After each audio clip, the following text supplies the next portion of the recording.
แมวเหมียวเฮ้ยเหมียวนั่งเล่นกันอยู่ในบ้านนี่นะลูกนะดำขาวเล็ก ไม่ต้องอ้อนหลวงปู่แล้วหลวงปู่ทำงานแล้วเลยไม่ต้องอ้อนกันแล้วไม่ต้องอ้อนแล้วนะอยู่ในบ้านนี้ไม่ต้องอ้อนแล้วเนาะปู่ทำงานก่อนนะครับหลวงปู่ไปเป่าใบไม้ก่อนลูก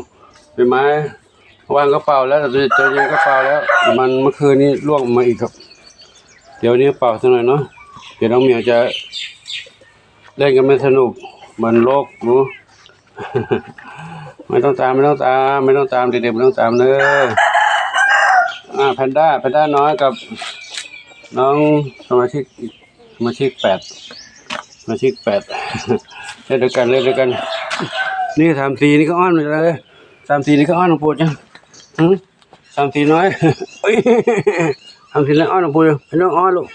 ปุยไปสตาร์ทเครื่องบื้อๆแล้วทำงานแล้วเด้อแพนด้าพังก็เล่นนี่นะลูกนะพังก็เล่นนี่เด้อดำขาวเล็กก็ไม่ต้องอ้อนแล้วขึ้นหลวงปู่ไปเท้ากูเจ็บคอมันเจ็บบ่าอะไรมันได้อยู่นั่นไม่ต้องอ้อนนะกูทำงานแล้ว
ครับก็ขออนุโมทนากับสาธุชนทุกคนทุกท่านเนาะที่ได้รับชมคลิปของหลวงปู่และขอบุญกุศลทั้งหลายที่หลวงปู่ได้ปฏิบัติในทุกๆบุญจงส่งอำนวยพรให้กับสาธุชนทุกคนทุกท่านที่ได้รับชมคลิปของหลวงปู่ก็การทุกคนทุกท่านด้วยสาธุอายุวันโนสุขังพลังตอนนี้ก็ได้งานช่วงเช้านี้ประมาณนี้ก่อนเนาะเดี๋ยวมีงานอื่นๆหลายๆอย่างต้องทำต่อไปครับก็ขอติดตามชมในคลิปต่อไปขออนุโมทนาสาธุ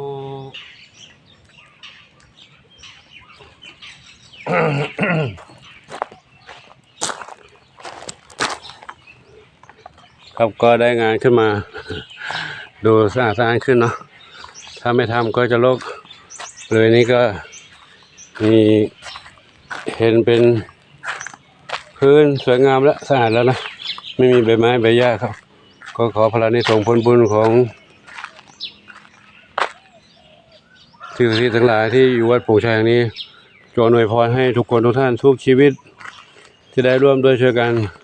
ทุกคนทุกท่านพบความสุขสมปรารถนาในสิ่งที่ปรารถนาทุกกันทุกคนทุกท่านสาธุก็เดี๋ยวติดตามชมคลิปต่อไปคลิปนี้ยุติไว้ที่นี่ก่อนเนาะสาธุ